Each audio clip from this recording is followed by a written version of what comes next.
Hello बच्चों। चलो सभी लोगों का स्वागत है अपनी इस केमिस्ट्री क्लास में। आज क्लास चलेगी कक्षा 10 के बच्चों के लिए और आज हमारा जो पहला चैप्टर चलेगा रासायनिक अभिक्रियाएं एवं समीकरण। तो यहाँ पे आपको सबसे पहले विज्ञान के अंतर्गत रसायन विज्ञान की क्लासें पढ़ने को मिलेंगी और फिर इसके बाद भौतिक विज्ञान की भी क्लासें यहाँ पे पढ़ने को मिलेंगी। तो बिल्कुल दिमाग से हर प्रकार की चिंता बाहर निकाल फेंकिए और अपने आप को बिल्कुल तैयार कर लीजिए रसायन विज्ञान पढ़ने के लिए। तो देखो, आज हम लोग पहली क्लास प्रारंभ कर रहे हैं और इस क्लास में हम पहला चैप्टर चालू कर रहे हैं और उस चैप्टर का नाम है रासायनिक अभिक्रियाएं एवं समीकरण। देखो, जितना हमें पढ़ना पूरे नोट्स यहाँ पर उपलब्ध है, जो अपनी कॉपी में बड़े इत्मीनान से बड़े अच्छे ढंग से नोट कर लोगे और याद कर लोगे। ठीक, तो चलो आज हम लोग पढ़ते हैं पहले रासायनिक अभिक्रियाएं एवं समीकरण। तो देखो, समझते हैं, इसके बारे में बाद में देखेंगे, पहले समझते क्या है कि देखो, हम लोगों ने अपनी रोजमर्रा की जिंदगी में बहुत सारी रासायनिक अभिक्रियाएं देखी हैं। अब ये सोचोगे कि ये रासायनिक अभिक्रियाएं हमने देखी कहाँ है? अरे कहीं नहीं, अपने घरों में देखी हैं। तुमने देखा होगा कि शाम को मम्मी क्या करती हैं, दूध में थोड़ा सा जामन लगाकर रख देती हैं और दूसरे दिन क्या होता है, हमें दही तैयार देखने को मिलता है, दही बन जाता है, यानी कि दूध क्या बन जाता है, दही में बदल जाता है। तो ये घटना क्या है, यही तो रासायनिक अभिक्रिया है। और जरा सोचो, तुम लोगों ने देखा होगा कि जब घर में सर्दियों में खूब सर्दी लगती है और उस समय क्या करते हैं, उस समय हम लोग लकड़ी जलाते हैं, लकड़ी जलाकर हाथ सेकते हैं। तो उस समय क्या देखते हैं, लकड़ी जलती है और जलने के बाद धुआं निकलता है। धुआं क्या होता है, बहुत सारी गैसों का मिश्रण ही है धुआं। तो क्या होता है, लकड़ी जलाते हैं तो क्या होता है, धुआं निकलता है और राख बचती है। तो लकड़ी का जलकर इस प्रकार धुआं और राख में बदलना, ये क्या है, ये भी तो रासायनिक अभिक्रिया है। और तुम लोगों ने देखा होगा कि घर में लोहे की बहुत सारी वस्तुएं होती हैं। हमारे दरवाजा होते हैं, घर में लोहे के बर्तन भी होते हैं, तसला, ठीक, तसला, घर में गेट लगा हुआ है, तो ये सब लोहे की होते हैं ना। जब ये पानी से भीग जाते हैं तो भीगने के बाद क्या होता है, भीगने के बाद हम लोग देखते हैं कि इसमें धीरे धीरे जंग लगने लगती है और जंग जब लगती है तो वो क्या करता है, हमारे लोहे की वस्तुओं को धीरे धीरे नष्ट करने लगता है। तो लोहे में ये जो जंग लगती है, ये है क्या, ये भी घटना एक रासायनिक अभिक्रिया ही है। और एक चीज और याद कर सोचो, गन्ने का जो रस होता है, इसको गर्म करके अगर हम रख दें काफी समय के लिए, तो क्या होता है, ये गन्ने का रस बदल जाता है। जानते हो किसमें, ये गन्ने का रस बदल जाता है सिरके में, जिससे अचार बनाया जाता है, खटाई बनाई जाती है। तो ये सिरका, अगर इसके बारे में जानकारी ना हो तो मम्मी पापा से तो पूछ ही सकते हो कि ये सिरका कैसे बनता है। तो ये भी एक रासायनिक अभिक्रिया है। तो देखो, हमारे चारों तरफ कितनी रासायनिक अभिक्रिया होती है ना। तो रासायनिक अभिक्रिया में होता क्या है, रासायनिक अभिक्रिया में ये होता है कि कोई पदार्थ अकेले या किसी दूसरे पदार्थ से क्या करता है, संयोग करता है और संयोग करने के बाद एक या एक से अधिक नए पदार्थ बना देता है। इस घटना को हम बोलते हैं रासायनिक अभिक्रिया।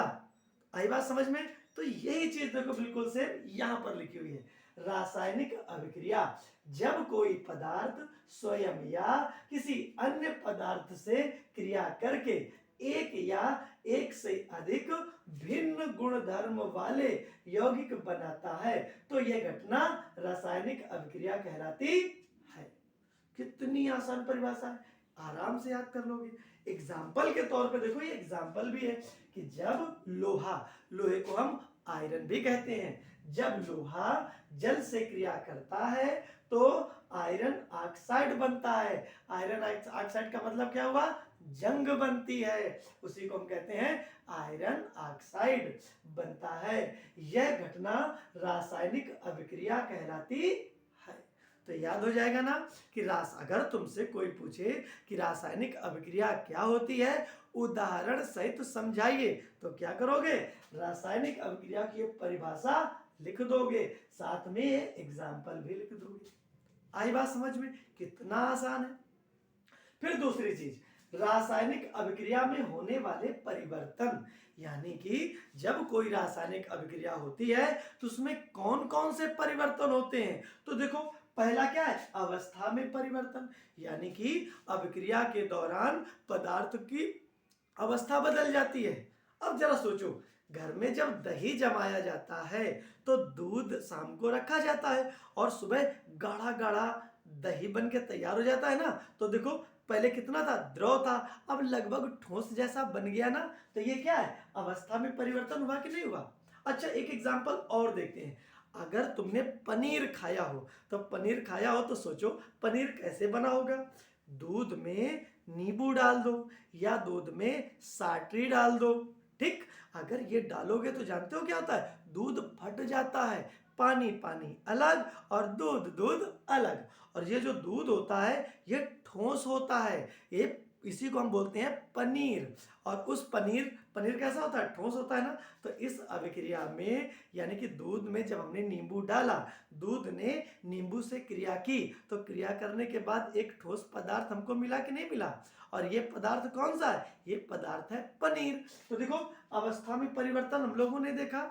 एक चीज और, जब हम लकड़ी को जलाते हैं या कोयले को जलाते हैं या किसी भी पदार्थ को जलाते हैं, तो जलाने पर क्या होता है?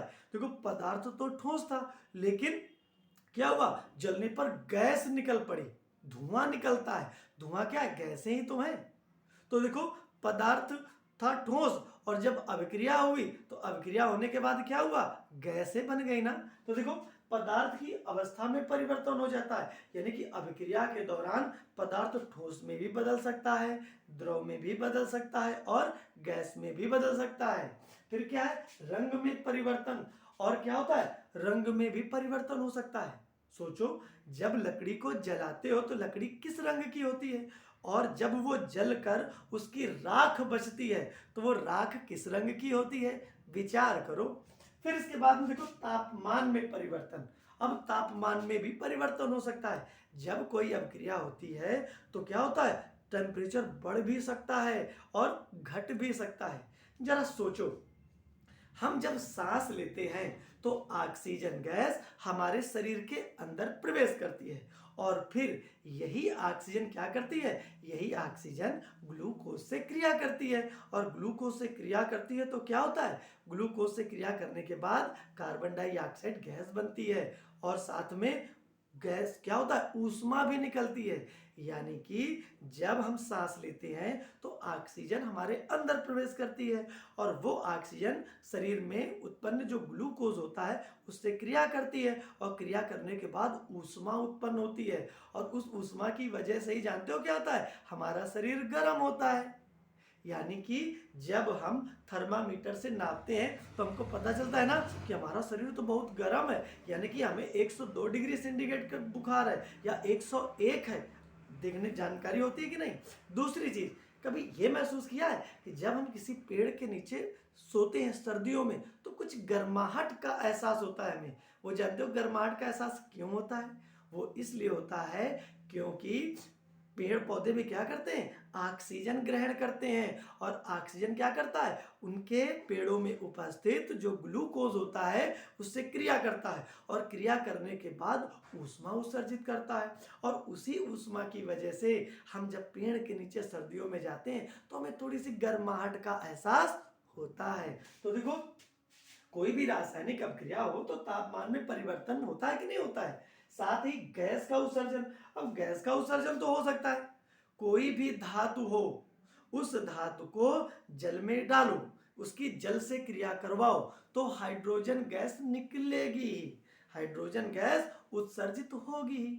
तो अभिक्रिया के दौरान क्या कौन कौन सी बातें हो सकती हैं? अब पदार्थ की अवस्था बदल सकती है, पदार्थ का रंग बदल सकता है, तापमान पदार्थ का बदल सकता है और गैस का उत्सर्जन भी हो सकता है। तो रासायनिक अभिक्रिया में जो होने वाले परिवर्तन हैं वो कौन कौन से हैं, अगर ये तुमसे कोई पूछ ले तो बड़े आसानी से ये लिख सकते हो, कोई दिक्कत यहाँ पे।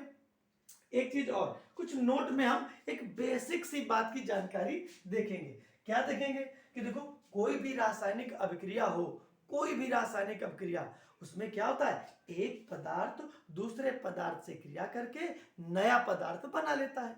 लेकिन क्या कभी इस अभिक्रिया को किसी भौतिक विधि के द्वारा व्युत्क्रमित किया जा सकता है, उल्टा किया जा सकता है? मतलब जो उत्पाद हमें प्राप्त हुए हैं उन उत्पादों से फिर से हमें अभिकारक मिल जाए, तो क्या ऐसा हो सकता है? तो ऐसा नहीं हो सकता है। अगर हम लोहे की क्रिया जल से करवाएं तो लोहे का ऑक्साइड बनता है, लेकिन कोई ऐसी भौतिक विधि नहीं है जिससे क्या हो कि हम लोहे के ऑक्साइड को फिर से लोहे में बदल लें। ऐसी कोई भी भौतिक विधि नहीं है। रासायनिक विधियां हैं लेकिन भौतिक विधि नहीं है। अब भौतिक विधियों में कौन कौन सा है, एक तो देखो वाष्पीकरण, एक ऊर्ध्वपातन और एक आसवन और एक अपकेंद्रीकरण। देखो 4 विधियां इसमें दी गई हैं। वाष्पीकरण का मतलब क्या होता है कि कभी गौर किया हो, कपड़े जब धुलते हैं, धुलने के बाद उनको सूखने के लिए फैला देते हैं, तो फैलाने में होता क्या है, कपड़ों में उपस्थित जो जल होता है वो वाष्प बन के उड़ जाता है ना। तो ये घटना जानते हो क्या कहलाती है, इसी घटना को कहते हैं वाष्पीकरण, यानी कि द्रव का धीरे धीरे वाष्प में बदलना, इसको हम कहते हैं वाष्पीकरण। ठीक। दूसरा है ऊर्ध्वपातन। अगर हम किसी ठोस को गर्म करें और गर्म करने पर क्या हो, वो द्रव में ना बदले, सीधा गैस में बदल जाए, तो ऐसी घटना को हम कहते हैं ऊर्ध्वपातन। कपूर को देखा होगा, कपूर को जलाओ, जलाने पर क्या वो पिघलता है, नहीं पिघलता है, वो सीधा जलकर वाष्प में ही बदल जाता है। तो ऐसी घटना को हम बोलते हैं ऊर्ध्वपातन। आसवन क्या होता है, अगर हम किसी द्रव को गर्म करके वाष्प में बदलें और उसको पुनः ठंडा करके फिर से द्रव में बदल लें, तो इस घटना को कहते हैं आसवन। ठीक। फिर इसके बाद आता है अपकेंद्रीकरण। दही से मक्खन निकालते हुए तो घर में मम्मी को देखा ही होगा कि दही में क्या करते हैं, दही में बड़ी तेजी से क्या करते हैं, मथानी से उसको गोल गोल ऐसे ऐसे घुमाते हैं। घुमाने घुमाने पर क्या होता है, उसमें जितने भी मक्खन के कण पूरे दूध में इधर उधर मिक्स होते हैं, वो सब क्या होते हैं, वो घूम घूम के एक ही जगह पे एकत्र होने लगते हैं और हम उसको बाद में बाहर निकाल लेते हैं। तो ये है अपकेंद्रीकरण। तो इन 4 विधियों के द्वारा वाष्पीकरण, ऊर्ध्वपातन, आसवन और अपकेंद्रीकरण, ये 4 भौतिक विधियां हैं। इन चारों भौतिक विधियों के द्वारा किसी भी रासायनिक अभिक्रिया को उत्क्रमित नहीं किया जा सकता है, उसको पुनः उल्टा नहीं किया जा सकता है। क्योंकि अगर हम पता चला लोहे की जल से क्रिया कराई तो लोहे का ऑक्साइड यानी कि जंग बन गई। अब इन विधियों से जंग से पुनः लोहा नहीं प्राप्त किया जा सकता है। तो आई बात समझ में। तो वही चीज नोट में सामान्य जानकारी के लिए लिखी है कि किसी भी रासायनिक अभिक्रिया को भौतिक विधियों जैसे वाष्पीकरण, ऊर्ध्वपातन, आसवन और अपकेंद्रीकरण द्वारा उत्क्रमित यानी कि उल्टा नहीं किया जा सकता। आई बात समझ में। अब देखो फिर से देखते हैं ये दैनिक जीवन में होने वाली रासायनिक अभिक्रियाएं। तो दैनिक जीवन में तो बहुत सारी रासायनिक अभिक्रियाएं होती हैं और ये सारी अभिक्रिया हम लोग क्या है, हम लोग देखते हैं। कौन कौन सी, पहली तो होगी भोजन का पचना। हम जब भोजन करते हैं तो क्या होता है, भोजन करने के बाद शरीर में कई सारी रासायनिक अभिक्रियाएं होती हैं और उस रासायनिक अभिक्रियाओं के दौरान क्या होता है, हमारे भोजन में उपस्थित जो पोषक तत्व हैं वो सारे तत्व हमारे शरीर में अवशोषित हो जाते हैं और जो बेकार का अवशिष्ट बचता है वो मलमूत्र के माध्यम से क्या होता है, बाहर निकल जाता है। तो भोजन का पचना भी एक रासायनिक अभिक्रिया है। श्वसन, हम सांस लेते हैं तो सांस लेना भी एक रासायनिक अभिक्रिया है। जब सांस लेंगे तो ऑक्सीजन हमारे शरीर में जाएगी और वो ऑक्सीजन क्या करेगी, ग्लूकोज को कार्बन डाइऑक्साइड और जल में तोड़ देगी, साथ में खूब सारी ऊष्मा निकलेगी। तो ये जो घटना है ये भी तो रासायनिक अभिक्रिया है।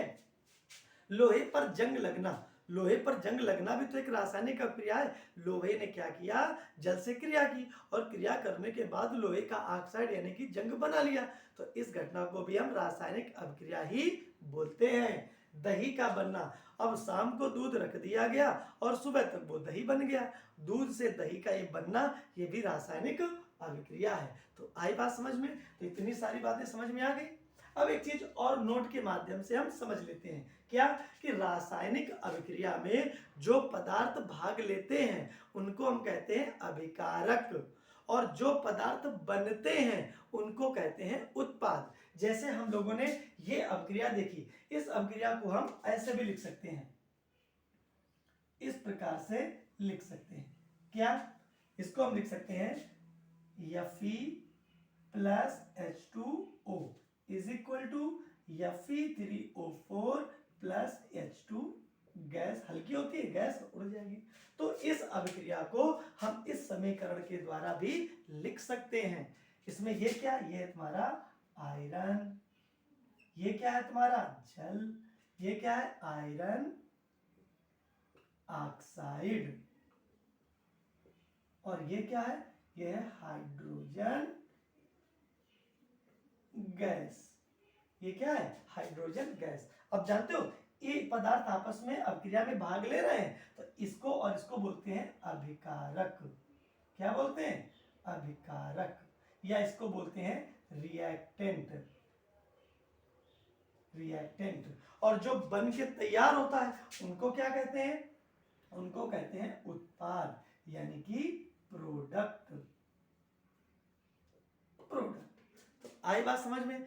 मुझे अब पूरी उम्मीद है कि सारी बातें समझ में आ गई होंगी। तो करोगे क्या, इन सारी बातों को कापी में अच्छे से नोट करोगे और इनको याद करोगे। और अगर कोई बात ऐसी हो जो समझ में ना आई हो तो जानते हो क्या करोगे, कमेंट बॉक्स पे कमेंट के माध्यम से हमें जानकारी दे दोगे कि ये बात हमारी समझ में नहीं आई है। तो जब हम अगला वीडियो बनाएंगे तो हम इस बात का ध्यान रखेंगे।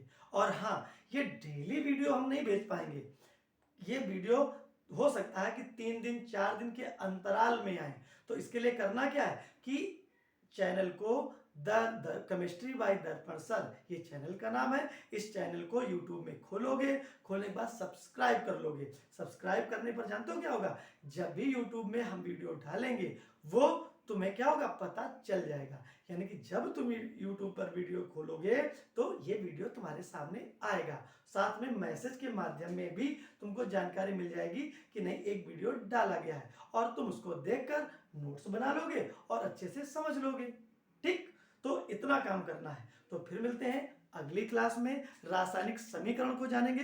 तब तक के लिए जय हिंद, जय भारत।